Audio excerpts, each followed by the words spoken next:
Buongiorno, buona domenica e benvenuti al Focus TG. Siamo in diretta anche oggi in onda per informarvi di quello che sta accadendo in Veneto. Giornata densa di cronaca da tutto il Veneto. Abbiamo tantissime notizie che ci arrivano dalle nostre redazioni. Naturalmente ci sarà il tempo di parlare anche delle ricadute sulla nostra regione da parte di quello che sta accadendo alle porte dell'Europa, con i venti di guerra che soffiano sempre più forti e con ripercussioni sempre più gravi anche per il Veneto e per i veneti. Ci sarà tempo di parlare anche del Covid, perché ci sono arrivati poco fa i dati di giornata da parte dell'azienda Zero. Ovviamente mancano una manciata di giorni alla fine, a quella che sarà la fine ufficiale dell'emergenza, il 31 marzo, poi cambieranno molte cose, ma lo vedremo in settimana con tutte le indicazioni, tutte le informazioni per affrontare anche questo ennesimo cambiamento. Il fatto che si vada verso la fine del tunnel non vuol dire però che non siano indispensabili tutte le precauzioni che ogni giorno prendiamo ormai da troppo tempo a questa parte. Allora, iniziamo con la regia di Fabio Verin a vedere le notizie di giornata. Partiamo dal Piave, partiamo da Segusino, ai confini tra Segusino e Feltre, dove c'è stato un fatto tragico questa mattina all'interno della frazione di Quero Vas. Un uomo ha perso la vita annegando nelle acque del fiume. Secondo una prima ricostruzione si tratterebbe di un pescatore che, forse per un malore o perché scivolato nel tentativo di recuperare una lenza, è finito nelle acque del Piave, dove ha trovato la morte. Inutili tentativi di soccorso. Sul posto sono intervenuti i carabinieri di Feltre, l'elisoccorso da Treviso e i vigili del fuoco da Monte Belluna. Nel corso della nostra informazione potremo essere poi più precisi su quanto è accaduto. La nostra redazione di San Biagio di Callalta si sta informando su quanto è successo, sulle generalità, sulla provenienza di questa persona e sulla dinamica dei fatti. Andiamo ora da montagna a montagna, andiamo a Gallio, dove ieri un pensionato, un anziano, è morto a 94 anni, forse un malore. Anche qui stiamo cercando di capire bene cosa sia accaduto, o un malore o è scivolato mentre bruciava alcune sterpaglie nella frazione di Stellar, nella zona fra Gallio e Asiago. È caduto sugli sterpi in fiamme, si è ustionato in modo gravissimo. Anche qui è stato portato in ospedale, ma ogni tentativo di salvargli la vita è stato vano e l'anziano è morto poi nel pomeriggio. Vi sentiamo il servizio. Tragedia nella tarda mattinata di oggi a Gallio, dove un uomo è morto per le gravissime ustioni riportate mentre bruciava sterpaglie davanti casa. A perdere la vita Domenico Stella, 94 anni, che viveva da solo in contrada Stellar. A dare l'allarme era stata una vicina che l'ha visto crollare sul rogo, probabilmente per un malore a seguito del fumo respirato. In attesa dell'ambulanza, alcuni residenti hanno cercato di salvare l'anziano. Vista la situazione disperata, Domenico Stella era stato portato con l'elisoccorso nel reparto di rianimazione del San Bortolo di Vicenza, con ustioni sul 90% del corpo. Le sue condizioni, già disperate, sono precipitate e nel pomeriggio è morto. Sono in corso invece tutte le verifiche per capire che cosa sia accaduto ieri pomeriggio nelle campagne tra Barbarano e Villaga. Siamo in provincia di Vicenza. Abbiamo anche un video che ci è arrivato dai vigili del fuoco, che vi mostriamo sempre con la regia di Fabio Verin. Un ultraleggero con 2 persone a bordo è precipitato nelle campagne, come potete vedere dalle immagini.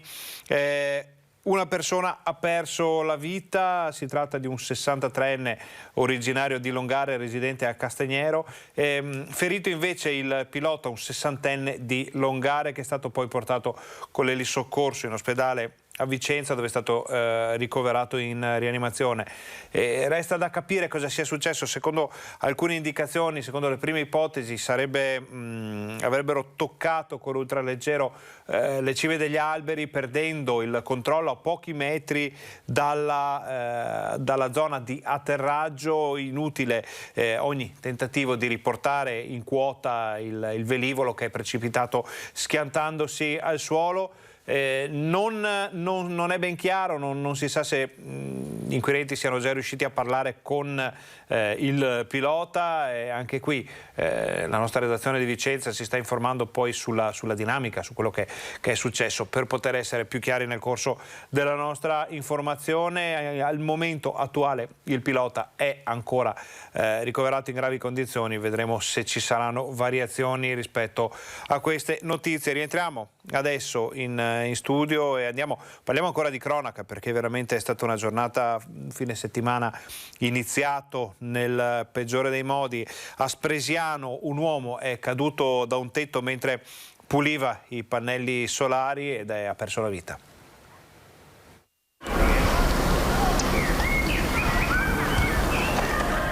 Stava pulendo i pannelli solari sul tetto di casa quando improvvisamente è precipitato al suolo da circa 4 metri di altezza. È morto sul colpo Luca Palmarini poco prima delle 16 a terra sul cortile dell'ampio caseggiato dove viveva con la famiglia, la moglie Luigina Barbone e le 2 figlie, entrambe minorenni. Inutile quindi ogni tentativo di soccorso, prima i familiari, poi gli operatori del SUEM 118, sul posto accanto ai carabinieri e alla polizia locale. Il 53enne, assieme ai fratelli, era titolare dell'azienda di gru di famiglia, la Benito Palmarini SNC, leader nel campo delle attività di montaggio e smontaggio in tutto il nord-est. Era uno esperto, raccontano i vicini di casa, uno che con l'altezza ci lavorava. Ad accorrere in via Battisti non appena ricevuta la notizia, tanti amici e conoscenti, poco distante il campo sportivo e la casetta degli alpini animati nel sabato pomeriggio. Ad accertarsi di quanto successo anche il sindaco Marco Della Pietra e il vice sindaco Roberto Fava. Entrambi conoscevano Palmarini personalmente. Nessuno ha parole per commentare quanto successo, solo dolore e sconcerto per una tragica fatalità. Ho visto Luca a terra, i familiari sono accorsi subito,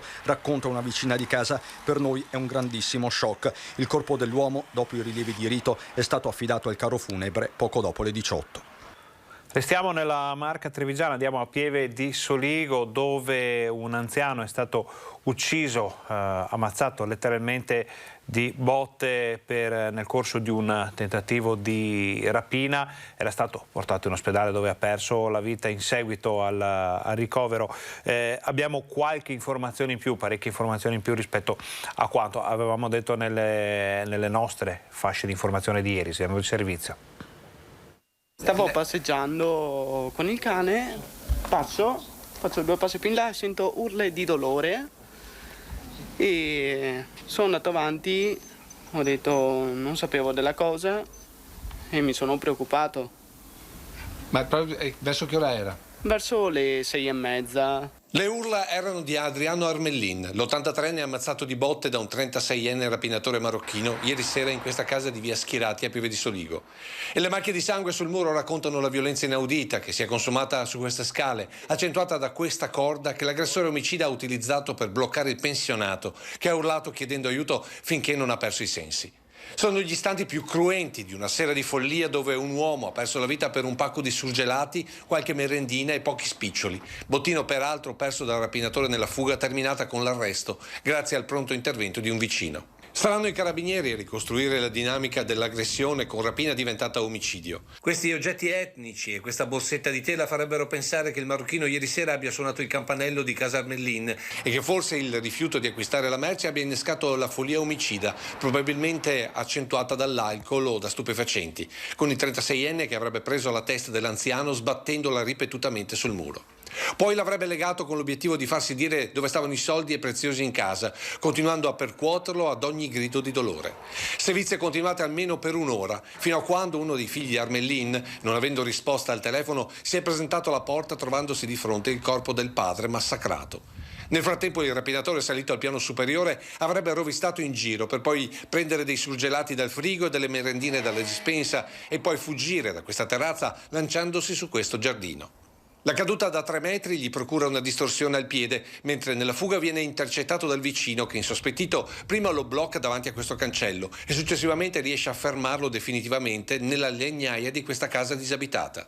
Ieri io andavo a casa, era due ambulanze qua e 2 ragazzi che pulavano il muro di quella casa e aveva uno là dentro che urlava, solo questo. che ho visto. Dopo è arrivato Carabinieri.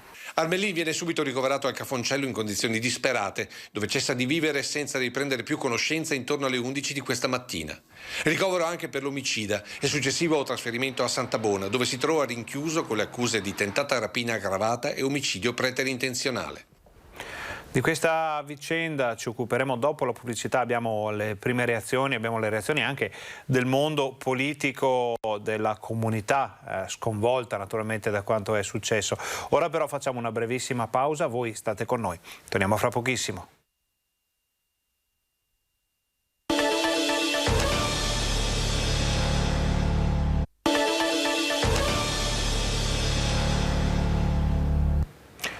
Buongiorno, bentornati al Focus TG, buona domenica, siamo in onda anche oggi in diretta per informarvi di quello che sta succedendo in Veneto.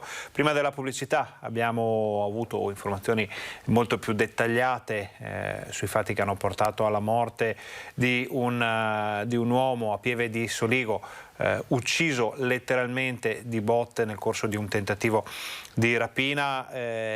La persona che ha permesso di arrivare al fermo dell'autore di questo pestaggio è un vicino di casa, sentiamo. Io ho visto una persona uscire dal mio cancello e l'ho semplicemente fermato per chiedergli perché era all'interno della mia abitazione. Dopodiché ho scoperto che era un ladro. All'inizio pensavo fosse un ladro, poi ho scoperto quello che ha fatto. Però io l'ho fermato perché volevo capire perché usciva da casa mia. Parla il signor Luciano, il vicino che ha avuto la prontezza di spirito di fermare la fuga del rapinatore omicida. Un rapinatore di 36 anni che vive nel Vittoriese, ma di fatto senza fissa dimora. Il marocchino che tutti chiamano Mohamed ha precedenti specifici per furto e rapina. Alla domanda del signor Luciano, però, lui con voce biascicata ha risposto così. Sono un bravo ragazzo e la signora voleva darmi da mangiare. E io volevo assicurarmi che questo fosse vero. Ma è vero che è scappato con una borsetta con dei surgelati? Una borsetta con dei surgelati. Nel frattempo il marocchino cerca di andarsene, inseguito dal signor Luciano, che riesce a fermarlo davanti a questo cancello. Allora lo fermo, ma io mica sapevo cosa aveva fatto il signore. Infatti prima gli ho detto io. Cioè per me era un ladro, non era un assassino. Per me era un ladro in quel momento. Ma e questo non riusciva praticamente a parlare, mi dicevano. Dei momenti di lucidità. Per dirti, dopo da qua è scappato, è saltato dentro un'altra casa, tempo che io faccio il giro, perché io non volevo saltare, ho fatto il giro del cancello perché conosco il proprietario, entro al cancello, che dormiva, russava. Era fatto cosa, russava. Un attimo dopo si tira su, prende il bastone e fa come per colpirmi. A quel punto intervengono i carabinieri che bloccano definitivamente lo straniero sequestrandogli i vestiti ancora intrisi di sangue. Una fuga ripresa dalle telecamere di videosorveglianza della casa del signor Luciano. Immagini da questa mattina nelle mani dei carabinieri che inchiodano il rapinatore omicida alle proprie responsabilità. Ci sono tantissime reazioni, abbiamo sentito la comunità, i vicini di casa, ma anche il mondo politico si è già espresso in modo davvero duro su questa vicenda. Sentiamo. Un epilogo peggiore non poteva esserci. Ora ci aspettiamo veramente giustizia. Non vorrei assistere a situazioni che abbiamo già vissuto in passato. Il presidente del Veneto Luca Zaia interpreta con le sue parole quello che è lo sconcerto e l'indignazione della gente di fronte alla brutale aggressione subita dall'83enne Adriano Armelin nella sua casa accanto al negozio di elettrauto gestito per tutta una vita. Questo è un fatto intollerabile in una società civile, continua il governatore, serve il massimo della pena.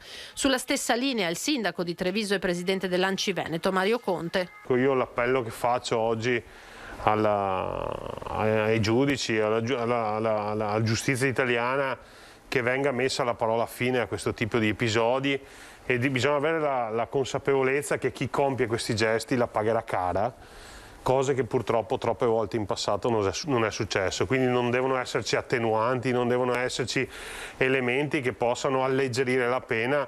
Deve essere una pena esemplare e soprattutto la certezza della pena. Credo che sia giunta anche l'ora a livello politico di mettere la parola fine a situazioni come queste. A Pieve di Soligo la comunità è sotto shock, una violenza inaudita, quella patita da Adriano Armellin. Qui l'83enne che lascia 2 figli lo conoscevano tutti vista la sua attività in via Schirati.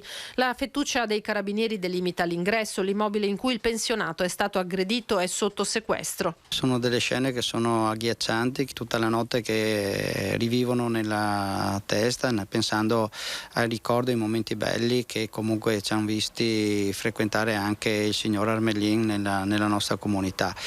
È un atto che ci lascia tutti nello sgomento, nel dolore più profondo, e credo che l'amministrazione comunale sia orientata a decretare il lutto cittadino nel giorno delle esequie per l'efferatezza di questo gesto commesso da questo criminale. La violenza sembra attraversare come una scossa questo inizio d'anno, questo inverno. Si è tramontato in primavera ma non è cambiato molto. Abbiamo assistito purtroppo a vicende drammatiche, tragiche in Veneto. Ci sono stati alcuni omicidi, una media davvero impressionante per la nostra regione. Ricorderete l'omicidio per esempio di Giulia Ricon, una giovane di Asiago trovata morta a Bassano, e anche in quel caso poi emerse una situazione molto molto particolare. Ieri ad Asiago è stata lanciata un'iniziativa da parte dell'amministrazione ma anche di un'associazione che si occupa di, se non risolvere, però almeno cercare di portare a galla il problema della violenza sulle donne, una coperta per Giulia. Vediamo il servizio. La lotta alla violenza contro le donne passa dall'operosità, dalla fantasia, dal colore, dalla collaborazione, l'unione e la partecipazione. Succede ad Asiago, dove l'associazione Viva Vittoria, progetto di solidarietà al femminile nato a Brescia nel 2015, ha dato vita a un evento corale che il 24 e 25 settembre prossimi vedrà Piazza Giovanni Carli avvolta da migliaia di coperte per Giulia. Sì, perché l'evento è stato dedicato a Giulia Ricon, la donna barbaramente uccisa dal compagno lo scorso 19 dicembre a Bassano. Giulia era una ragazza di Asiago, abitava qui in centro, è stata la 116ª vittima del 2021 e non l'ultima purtroppo. Ci saranno altri 2 Viva Vittoria oltre ad Asiago, perché Asiago è il primo, poi ci sarà Vicenza e poi Treviso, Viva Vittoria Vicenza e Viva Vittoria Treviso, e quindi è importante anche dire no in senso anche regionale, perché è una partecipazione oramai collettiva. Chiunque potrà realizzare quadrati in lana 50 x 50 centimetri che verranno assemblati dalle volontarie di Viva Vittoria con un filo rosso che unisce idealmente tutta l'Italia nella lotta alla violenza, e creeranno le coperte speciali. Il ricavato andrà al centro Agar, centro antiviolenza, con sede a Bassano, con casa Sichem, e uno sportello qui ad Asiago aperto già da 3 anni. E una parte dei soldi andrà all'associazione Vola, volontari oncologici dell'Altopiano. Proprio la presidentessa di Casa Sichem che dà i numeri delle donne che nei primi 3 mesi dell'anno hanno chiesto aiuto in Altopiano perché vittime di violenza. In questi primi 3 mesi abbiamo una quindicina di donne nuove, anche probabilmente sostenute dal fatto che c'è stato questo fatto eclatante di cui si è tanto parlato e che ha dato la possibilità anche a tante persone di conoscerci. La tragedia che ha colpito la nostra comunità è stata molto sentita da tutti quanti, e quindi l'assessorato alle politiche sociali insieme a tutta l'amministrazione si propone di continuare a parlare di violenza di genere proprio per evitare che riaccada un evento simile. Naturalmente seguiremo questo progetto per farvi vedere anche poi i contributi che arriveranno ad Asiago. Adesso scendiamo, siamo sempre in provincia di Vicenza, scendiamo a Schiavon per un incidente. Vediamo un video davvero impressionante, una macchina che è rimasta addirittura spezzata in 2. L'incidente è avvenuto alle 5:30 di questa mattina, un'auto è finita rovesciata e tranciata letteralmente a metà dopo essere finita contro un ostacolo. Gravemente ferito il 23enne che si trovava al volante. Sul posto i vigili del fuoco di Bassano del Gerappa che hanno messo in sicurezza il luogo e i resti della vettura che erano sparsi, come potete vedere da questo video, su tutta la carreggiata. Il ferito è stato stabilizzato dal SUEM e portato in codice rosso in ospedale. Sul posto i carabinieri per ricostruire la dinamica dell'incidente, le operazioni di messa in sicurezza. Possiamo vedere pezzi della macchina lanciati a metri di distanza dal luogo del sinistro. Le operazioni di rimozione sono finite circa 2 ore dopo. Naturalmente anche qui sentiremo i carabinieri per capire esattamente che cosa è successo. Sempre i carabinieri di Bassano ci mandano una nota perché è stato trovato senza vita un 39enne di Cassola, siamo sempre nel bassanese. L'uomo è stato trovato morto nel garage della sua abitazione, aveva, ci fa sapere una nota emessa dai carabinieri, numerose ferite lacerocontuse nella regione addominale e al collo. Non risultano però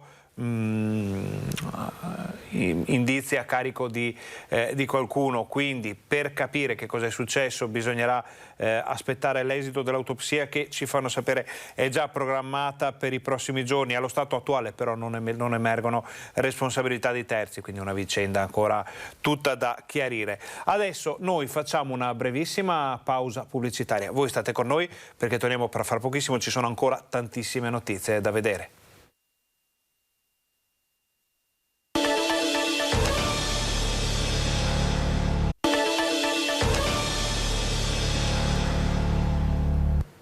Buongiorno, buona domenica, bentornati al Focus TG. Siamo anche oggi in onda in diretta per informarvi di quello che sta succedendo in Veneto. Siamo nella pagina della cronaca e ora andiamo a Castelfranco, dove è ancora vivo l'eco drammatico del decesso per meningite che ha portato via un giovanissimo all'affetto dei suoi cari. L'azienda sanitaria sta cercando di ricostruire contatti recenti del giovane che aveva partecipato, pare, anche a qualche serata in discoteca. Chi ha avuto un contatto stretto con lui in discoteca è meglio che senta il suo medico di famiglia per vedere se è il caso di fare la profilassi, tenendo anche conto che la profilassi è una compressa da 500 milligrammi e basta, e con quella uno si copre e fa la profilassi.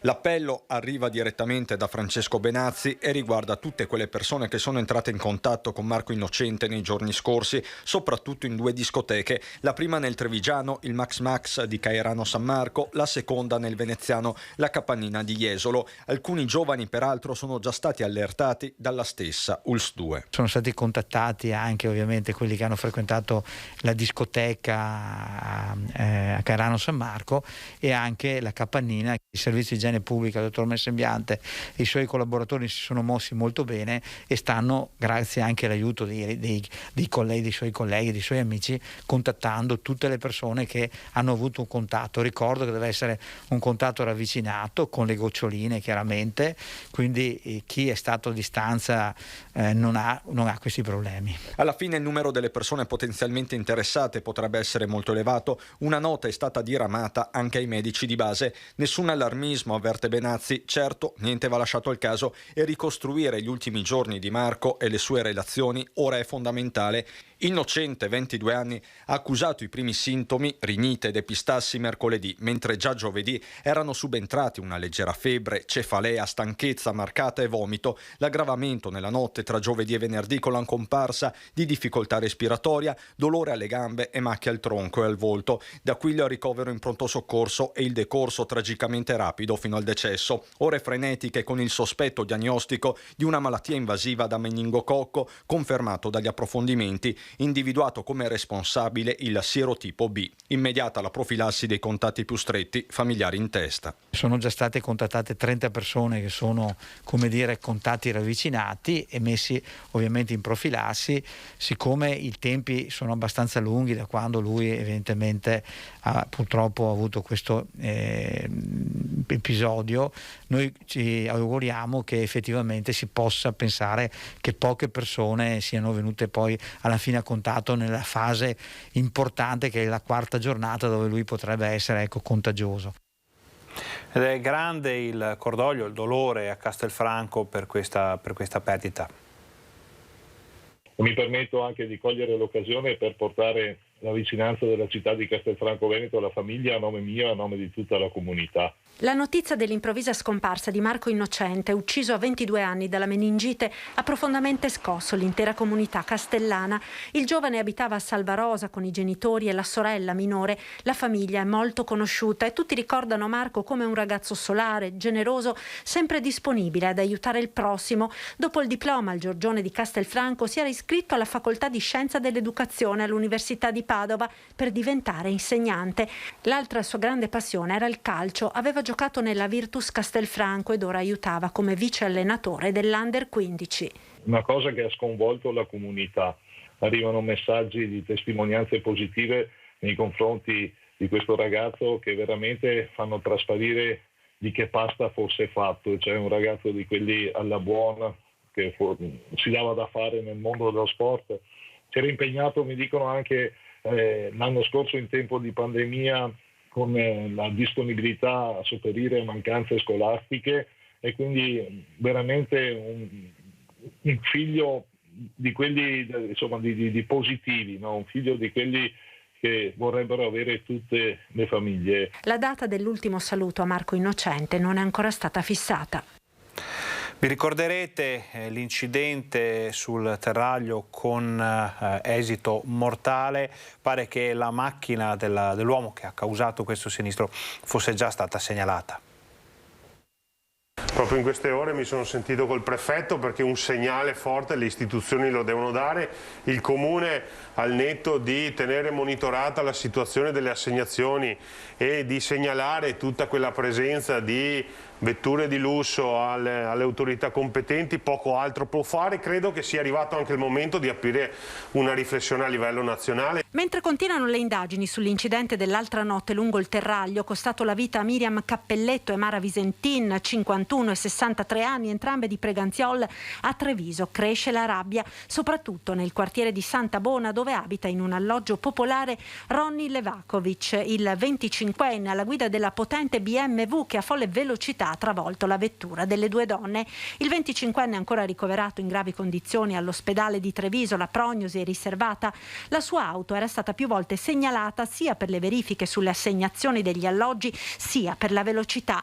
Il sindaco Conte, anche in qualità di presidente dell'ANCI, ha intenzione di chiedere la convocazione di un tavolo nazionale. Passare di là quando passava quel pazzo con quel missile di macchina e ti si schianta addosso poteva succedere a chiunque di noi in qualsiasi ora del giorno. Era un'auto che c'era stata segnalata altre notti nel passare nei quartieri e noi avevamo prontamente segnalato quella targa, quell'autovettura e quella persona alle forze dell'ordine. Stavano facendo delle indagini, però è evidente che ci sono delle difficoltà proprio da un punto di vista normativo. Allora chiederò ufficialmente anche al Parlamento di aprire un tavolo di confronto e un tavolo di dialogo, perché se ci sono dei vuoti normativi vanno colmati. Io voglio intervenire laddove c'è la mia competenza e nel Comune di Treviso la competenza è mia e quindi pretendo che chi vive nella mia comunità rispetti le regole.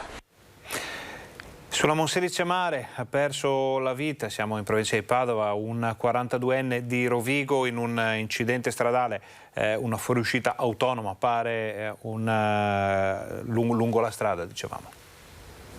Una passione per i motori e per la sua Fiat 500 Abarth, e proprio guidando la sua auto ha perso la vita Patrick Marangoni, 42 anni, di Rovigo. L'incidente, una manciata di minuti dopo l'una di sabato notte, lungo la Monselice Mare, nel comune di Candiana. Una strada costellata da tragedie che ha aggiunto una nuova croce al suo percorso. Secondo una prima ricostruzione dei carabinieri che stanno indagando sull'incidente, la Fiat 500 bianca con Marangoni alla guida ha dapprima iniziato a sbandare, poi si è ribaltata più volte su se stessa capottandosi, finendo la sua corsa contro alcune siepi e recinzioni. Immediati soccorsi chiamati dai residenti, ma all'arrivo i sanitari del 118 hanno potuto fare ben poco per il 42enne, morto poco dopo. Sul posto sono intervenuti i vigili del fuoco di Piove di Sacco, che hanno messo in sicurezza la strada. Numerosi e commoventi i messaggi lasciati dagli amici di Patrick sulla sua pagina social. Eri sempre positivo e non mollavi tornavi mai, te ne sei andato via troppo presto con la tua 500, facendo quello che ti piaceva fare di più. Restiamo nella pagina della cronaca, ma andiamo a vedere qual è la situazione degli incendi che stanno colpendo da giorni il bellunese. Il problema è che sicuramente entro sera non si riuscirà a concludere il lavoro e ci auguriamo che la giornata di domani possa essere decisiva. Questo preoccupa perché deve essere assolutamente bloccato, perché potrebbe arrivare di là della montagna e quindi avvicinarsi a casere e a luoghi boschivi che sono di pregio anche per il nostro territorio. La calma tra Igne e Sofranco era solo apparente, con il fronte tornato a riaprirsi nella serata di ieri con tutte le ripercussioni del caso, soprattutto sulla viabilità, con la strada 251 della Valle di Zoldo che resta chiusa e lo rimarrà per diversi giorni ancora, isolando di fatto un intero comprensorio. Canadair ed elicotteri hanno operato per tutto il giorno anche sull'altro incendio che riguarda il versante opposto, quello sopra Fortonia, a ridosso dell'Alemania. Per quanto riguarda invece Fortonia, devo dire che con l'arrivo all'alba degli elicotteri la situazione sembrerebbe essere risolta, lo dico ormai con un po' di prudenza, però diciamo che siamo un po' più tranquilli. Il monitoraggio comunque sarà continuo. La scorsa notte un focolaio si era attivato nelle vicinanze di un luogo simbolo della memoria come il cimitero delle vittime del Vajont. Fiamme spente nel sollievo generale. Oggi nella frazione va meglio, anche se la coltre di fumo resta densa, l'aria pesante. Oggi un po' meglio, c'è un po' cenere dappertutto, insomma un po' di fumo. Speriamo che arrivi la pioggia. Odore e fumo percepiti in buona parte della provincia. Le indicazioni dell'ULS 1 restano le stesse. La raccomandazione è di evitare, soprattutto per le persone che hanno dei problemi, per i bambini, di stazionare tanto all'esterno, tenere le finestre chiuse. La situazione sta rientrando, ma bisogna ancora essere molto prudenti. Ora andiamo a Padova per una vicenda a lieto fine. Una coppia di anziani si separa, si perdono e vengono poi ricongiunti grazie ai carabinieri. Aveva trascorso la giornata a Padova, dove era arrivata dal Rovato nel Bresciano con una gita organizzata. La coppia di anziani protagonista di questa storia è finita con un abbraccio, un bacio sulla guancia e forse un buffetto da brava moglie alla stazione ferroviaria. Alle 19:30 di giovedì nella caserma di via Rismondo dei Carabinieri si presenta lui, 85 anni. Racconta di non avere il cellulare, di avere perso il suo gruppo di amici e soprattutto la moglie. Quasi negli stessi minuti nella stazione di Prato della Valle c'è sua moglie, 79 anni, molto agitata e in ansia, che sta denunciando la scomparsa del marito con l'aiuto dell'accompagnatrice del gruppo. I carabinieri a quel punto si attivano non solo per far riabbracciare la coppia, ma anche per farli tornare a casa. Il pullman infatti nel frattempo è già partito e l'ultimo treno per Brescia avrebbe lasciato Padova dopo soli 15 minuti e così, fatto rombare il motore delle gazzelle, tanti sono bastati ai militari che, fotografato l'abbraccio davanti alla stazione, si sono scambiati con soddisfazione un bel missione compiuta. Ora andiamo a Chiampo, dove c'è stato l'ultimo saluto ai coniugi Google, vi ricorderete, uccisi dal figlio.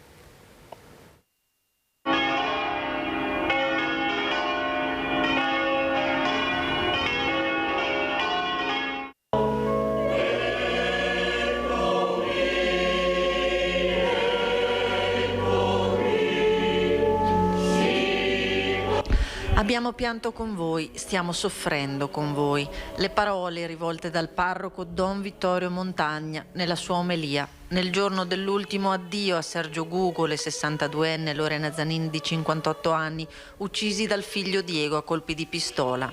Parole rivolte ai familiari e ai più di 1000 fedeli arrivati per l'ultimo abbraccio. Nella chiesa del Beato Claudio, gremita ha rivolto la vicinanza della comunità alla famiglia piegata dal dolore e dalla tragedia. Il ricordo dei coniugi che qui ogni domenica venivano a messa, abitavano a poche centinaia di metri nella comunità della Pieve e si riunivano attivi nel volontariato e negli eventi. E la preghiera toccante rivolta al figlio 25enne Diego affinché possa imboccare la strada del pentimento. Di tutti coloro che hanno un cuore capace di misericordia, prego il Signore di fare a Diego il dono delle lacrime, di lacrime sincere e di un vero sofferto pentimento. Non possiamo tuttavia limitarci al ricordo e al dolore. Possiamo e vogliamo alzare lo sguardo verso il cielo di Dio Se ne sono andati così, con le rose, azzurre e rosa, i 2 caschi sopra le bare, simbolo delle tante gite fuori porta che li vedeva sempre sorridenti, come li ricordano tutti, ad accogliere le salme al cimitero di Arzignano per la tumulazione nella tomba di famiglia di Lorena.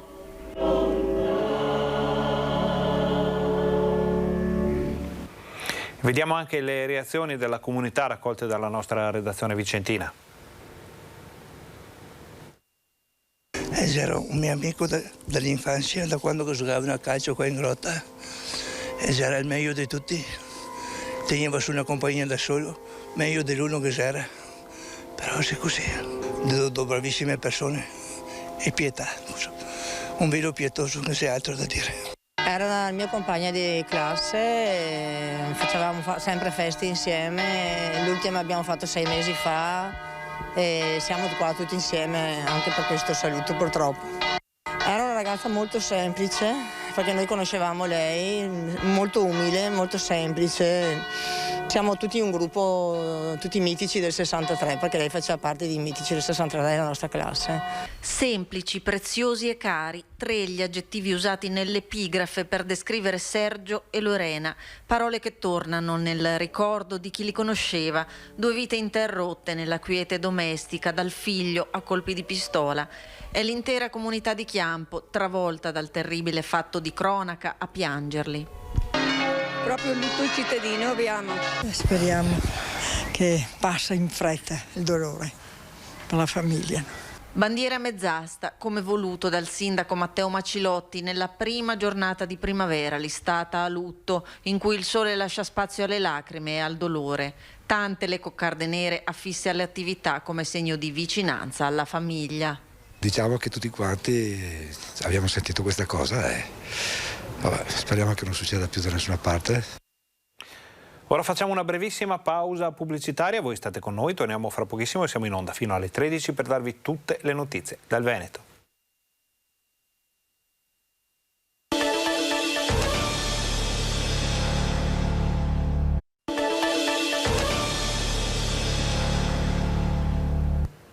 Buongiorno, buona domenica, bentornati al Focus TG. Siamo in diretta anche oggi in onda per informarvi di quello che sta succedendo in Veneto. Cambiamo decisamente argomento, andiamo a vedere quali sono le ripercussioni della crisi non solo economico-finanziaria, sanitaria ma anche sociale che sta colpendo il Veneto. I rincari delle materie prime stanno portando a uno stop diffuso di molti cantieri. Noi abbiamo fatto l'1,3% dei fabbricati che sarebbero necessitanti di questa opera e a giugno, se non si è eseguito il 30% delle opere, queste case non avranno più diritto alla defiscalizzazione del 110%. Il dato relativo alla percentuale di abitazioni private finora realizzate in Veneto grazie al 110% spiega senza troppi giri di parole le conseguenze dell'aumento delle materie prime, con una corsa frenetica all'approvvigionamento per rispettare i termini previsti dal decreto. Eppure il 110%, che aveva visto il Veneto tra le regioni più virtuosi in termini di asseverbazioni eseguite, seconda dietro alla sola Lombardia, aveva permesso di registrare un aumento di fatturato del 20%, segnando una ripresa del settore dopo anni molto difficili. A fermare la ripartenza ora il costo delle materie prime. Rame, sempre più difficile da reperire, registra rincari del 43%, costo del latterizio triplicato, gas, energia elettrica alle stelle. A questi va ad aggiungersi il prezzo della manodopera. Le squadre che mettevano in opera i cappotti esterni, che fino a qualche mese fa chiedevano 15-20 euro al metro quadrato, ne stanno chiedendo 50-55. E così lievita anche il costo finale di una semplice abitazione, che aumenta del 20-25%. La conseguenza è che molti cantieri aperti sono costretti allo stop, altri proprio non partono. Noi quotidianamente diciamo di no a 6-7 cantieri ogni giorno per l'impossibilità di eseguirli. Se nei cantieri privati c'è la possibilità di trovare un accordo, ben diverso il discorso per le opere pubbliche. Abbiamo dei contratti già sottoscritti con delle opere già iniziate alle quali non ci possiamo sottrarre perché dovremmo sopportare delle forti penali. Sempre più spesso le imprese si vedono costrette a rinunciare agli appalti. Noi abbiamo già delle gare che sono andate deserte, soprattutto nel settore stradale dove l'incidenza del bitume, quindi degli asfalti, è enorme. Le aziende si trovano così di fronte ad una scelta difficile. Probabilmente è meglio pagare una penale per non portare a compimento il cantiere piuttosto che portarlo a compimento con delle passività insopportabili. E sono tantissime le famiglie che non riescono a pagare le bollette. Secondo alcuni studi pare che ci siano almeno 200.000 famiglie in difficoltà da questo punto di vista. Prima il Covid, ora il caro bollette. Il rincaro dei prezzi e dei carburanti sta mettendo a dura prova la tenuta economica delle famiglie, in particolar modo di quelle che si trovano nella condizione di povertà energetica, che non riescono quindi a pagare le bollette. Secondo l'elaborazione dell'ufficio studi della CGA, sui dati del rapporto OIPE 2021, si stima che in Italia ci siano 4 milioni di nuclei in difficoltà. In Veneto la frequenza di povertà energetica oscilla tra il 6 e il 10%, quindi rientrano in questa fascia di vulnerabilità un numero minimo di 125.000 fino a un massimo di 208.500 circa. Famiglie che si trovano nella impossibilità di procurarsi un paniere minimo di beni e servizi energetici, riscaldamento, raffrescamento, illuminazione, utilizzo di elettrodomestici. Vista la scarsa disponibilità economica, spesso questi nuclei sono costretti a scegliere: o si mette assieme il pranzo con la cena o si pagano le bollette. In linea generale, i nuclei più a rischio sono quelli con un elevato numero di componenti, vivono in affitto o in abitazioni di proprietà non più recenti, il capofamiglia è giovane, spesso indigente o emigrato, e le province più a rischio sono Padova e Verona, da 23.000 a 39.000 nuclei familiari a rischio. Seguono Venezia, Treviso, Vicenza, Rovigo e Belluno. Ricordando che dall'avvento del Covid fino al gennaio di quest'anno il numero degli occupati italiani tra lavoratori indipendenti è sceso di 185.000 unità, si può affermare con buona approssimazione, prosegue la CGA, che anche per quanto riguarda la povertà energetica, in questi ultimi 2 anni, in nuclei dove il capofamiglia è un autonomo, la situazione è peggiorata in misura maggiore che fra le realtà dei lavoratori dipendenti. Se vogliamo dare veramente una mano a queste realtà c'è solo una cosa da fare: mettere un tetto agli aumenti delle bollette di luce e gas, così come hanno già fatto temporaneamente altri paesi europei. Su questo argomento la politica si sta muovendo, ma insomma lo abbiamo visto ormai da tempo, pare però che gli interventi del governo non siano sufficienti. Le bollette sono ai massimi storici e il carburante, nonostante l'iniezione di fiducia e liquidi del governo, resta altissimo. Una situazione devastante per famiglie e imprese che mette in condizioni chi governa di dover intervenire nuovamente e in tempi rapidi. È un dramma quello dell'energia, così come quello del carburante. Tutti noi quando andiamo alla pompa di benzina restiamo sconvolti di fronte al costo. Serve un intervento sicuramente da parte del governo ulteriore rispetto agli oltre 11 miliardi già stanziati, perché non bastano. Le bollette sono il doppio, il triplo, il quadruplo per gli esercizi commerciali di quanto non fossero un anno fa, per cui serve sicuramente uno stanziamento per abbassare le bollette, quindi soldi freschi nelle tasche di chi è in difficoltà. Secondo il PD serve anche un intervento sul fronte energetico. Per esempio noi abbiamo chiesto alla Regione di stanziare subito almeno 50 milioni per gli impianti di fotovoltaico per le piccole e medie imprese del Veneto, che sono quelle in questo momento più strozzate. Il fotovoltaico viene visto come un passaggio fondamentale per questa transizione. Perché il fotovoltaico è per esempio il più rapido strumento per attivare energia, perché l'installazione del pannello, una volta arrivata l'autorizzazione, consente immediatamente di avere energia. Serve ovviamente anche diversificare il paniere energetico del paese, quindi avere altre fonti, ma questa è la più immediata. Vediamo ora la situazione dei profughi in arrivo dall'Ucraina per quanto riguarda abbiamo un servizio che ci arriva da Padova con l'offerta di lavoro da parte degli albergatori delle Terme Euganee proprio per i profughi provenienti dall'Ucraina.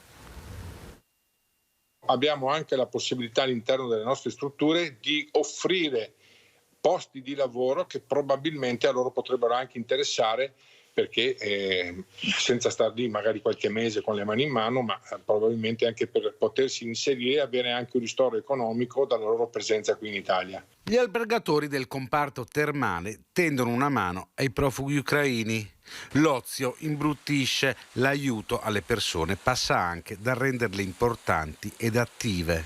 Molte le posizioni libere nelle strutture ricettive ugane. Dalla reception alla cucina, alle camere, al reparto termale, se hanno delle specifiche preparazioni come estetisti o massaggiatrici o massaggiatori eccetera, anche non so se ci fossero delle persone, dei ragazzi o delle ragazze che vogliono prendere il brevetto di assistente ai bagnanti, abbiamo la possibilità di inserirli e quindi di avere anche un riconoscimento nei loro confronti di uno stipendio che gli possa affrancare da questa situazione di bisogno. La guerra ha portato anche un drastico ridimensionamento del turismo russo.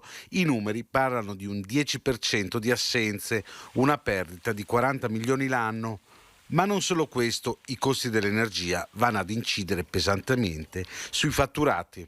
Noi, per nostra fortuna, utilizzando la geotermia, quindi il calore delle acque termali che preleviamo per maturare i fanghi, non abbiamo la spesa del gas per riscaldare le strutture, le nostre piscine e i nostri servizi dove c'è necessità di calore.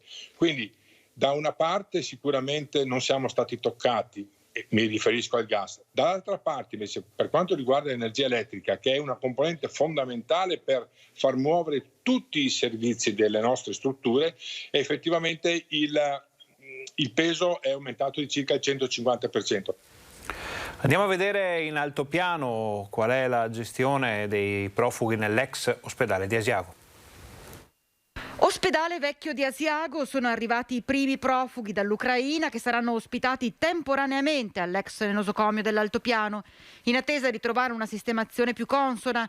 Al momento sono 80 le persone accolte, di cui 47 bambini. Si tratta appunto di persone che hanno bisogno di assistenza e che comunque arrivano da una storia vissuta di grande prostrazione, perché anche il viaggio, che dura 2 giorni, è pesante. Il comune di Asiago ha dato subito piena disponibilità e il sindaco Roberto Rigoni Stern approfitta per sottolineare un parallelismo storico in tempo di guerre tra il popolo dell'Altopiano e il popolo ucraino. Noi abbiamo dimostrato un'apertura verso questa iniziativa della Regione Veneto, che è stata quella di utilizzare i locali del vecchio ospedale, anche memori di una storia nostra che ci ha contraddistinti durante il primo conflitto mondiale, cioè il profugato che è stato vissuto dai nostri nonni, perché siamo consapevoli anche per queste storie che ci sono state tramandate della grande sofferenza, della grande tristezza che hanno nel cuore queste donne e questi bambini soprattutto, che hanno lasciato i loro uomini a combattere per la loro patria. Quindi si tratta veramente di un gesto umanitario e le nostre associazioni di volontariato sono vicine anche ad altre famiglie che stanno giungendo sull'altopiano, fornendo tutta quell'assistenza che si rende necessaria per poter supportarle in questo periodo così tragico della loro vita. Proprio ad Asiago una donna si è sentita male nel lab per rifugiati dell'ex ospedale, è stata salvata, le hanno letteralmente salvato la vita a San Bassiano di Bassano de Grappa. Tra i 75 rifugiati giunti al vecchio ospedale di Asiago c'era anche una donna di 60 anni che poco dopo il suo arrivo si è improvvisamente sentita male. Sul posto è stata subito sottoposta a un elettrocardiogramma e quindi immediatamente trasferita al San Bassiano, dove è stata stabilizzata. In emodinamica l'esecuzione di una coronografia ha consentito di identificare un devastante restringimento del ramo coronarico più importante. Nel corso della stessa seduta è stata quindi sottoposta a un'angioplastica coronarica che ha consentito di ripristinare il regolare flusso sanguigno attraverso l'applicazione di stent all'interno della coronaria. Al termine della procedura la paziente, che non parla inglese né italiano, è riuscita comunque a comunicare tutta la sua gratitudine agli operatori della cardiologia che l'hanno assistita. Sarà dimessa nel fine settimana e potrà tornare nell'ex ospedale di Asiago, dove riabbraccerà i ragazzi che ha portato in Italia e che accudisce dopo che il loro padre è morto e la madre è andata al fronte per combattere. Voltiamo pagina ancora una volta, parliamo di transumanza. Vi sarete accorti, almeno le persone che magari oggi, in questi giorni, si stanno muovendo sulle strade del Veneto, si saranno accorte della presenza di alcune greggi che si stanno spostando verso le montagne per prima la primavera, poi la stagione estiva. Sorgono polemiche, ci sono problemi, ci sono multe per i pastori perché ovviamente il passaggio di un gran numero di animali porta a sporcare le strade, ma Coldiretti ha una proposta. Sentiamo. Almeno ci pagassero oppure facessero la pulizia delle strade che sporcano. Era il 2018, ma non era di certo nuova la battaglia di Bobo Miatello, allora sindaco di San Giorgio in Bosco, contro i greggi di pecore che attraversavano il suo territorio lordandolo e danneggiando l'asfalto, tanto da mettere mano a un atto pubblico e a convincerlo a firmare un'ordinanza ad hoc per impedire il passaggio delle greggi lungo le strade del comune, dove oltre alla sporcizia si registravano spesso anche incidenti. Sopita per anni si torna a parlare di danni della transumanza nell'Alta Padovana, dove un gregge in transito è stato multato dalla polizia locale del distretto proprio per gli escrementi lasciati lungo il percorso, che oltre ad aver causato alcuni incidenti hanno costretto l'amministrazione a frettolosi lavori di pulizia. Gioia per gli occhi di molti, soprattutto per i più piccoli. Il lento andare delle greggi guidate da pastori nomadi è molto più che una tradizione secolare. A scendere in campo a fianco dei pastori arriva per questo Coldiretti, che attraverso Chiara Bortolas, presidente regionale di Donne Impresa, ricorda come la transumanza, festeggiata e celebrata in molti comuni veneti, sia dal 2019 patrimonio immateriale dell'UNESCO. Per questo Coldiretti ha promosso un testo di legge ad hoc che tuteli le vie millenarie dei pascoli, spesso cancellate dal cemento, annunciando anche i lavori per la stesura dei primi tratturi veneti. Questa era l'ultima notizia del nostro telegiornale, ma prima di salutarci vi vogliamo far vedere i dati che ci arrivano dall'azienda Zero della Regione del Veneto. Sono 4.881 le nuove positività riscontrate nelle ultime ore, che portano il numero di casi attualmente positivi in Veneto a 75.870. Ieri erano 75.807, quindi c'è una lieve crescita che conferma una tendenza ancora a rialzo, ma piuttosto stabile, quindi non è ancora conclusa questa nuova ondata, seppure ridotta, soprattutto per quelle che sono le ricadute sulla sanità. Infatti ora andiamo a vedere i dati della sanità, i dati degli ospedali, li vediamo tutti riassunti in questa ultima parte della tabella. Vediamo che ci sono 735 persone ricoverate in area non critica, di cui 458 ancora positive. Ci sono 56 persone ricoverate in terapia intensiva, di cui 24 ancora positive. Rispetto a ieri c'è un bilancio negativo di 13 unità per quanto riguarda l'area non critica, un bilancio positivo, quindi sostanzialmente invariato, di un'unità per quanto riguarda la terapia intensiva. Un morto, un decesso causa Covid negli ospedali del Veneto. In realtà i decessi complessivi sono stati 4, perché 3 sono avvenuti fuori dalle strutture sanitarie della regione. Questa era l'ultima notizia del nostro telegiornale. Ringraziamo Fabio Verin per la regia, ringraziamo tutti i colleghi che ci hanno permesso di portare nelle vostre case tutte le notizie dal Veneto. Ringraziamo voi per essere stati con noi, vi diamo appuntamento a TG Bassano, TG Vicenza di questa sera per tutte le altre novità. Vi auguriamo ancora una buona domenica e un buon pomeriggio.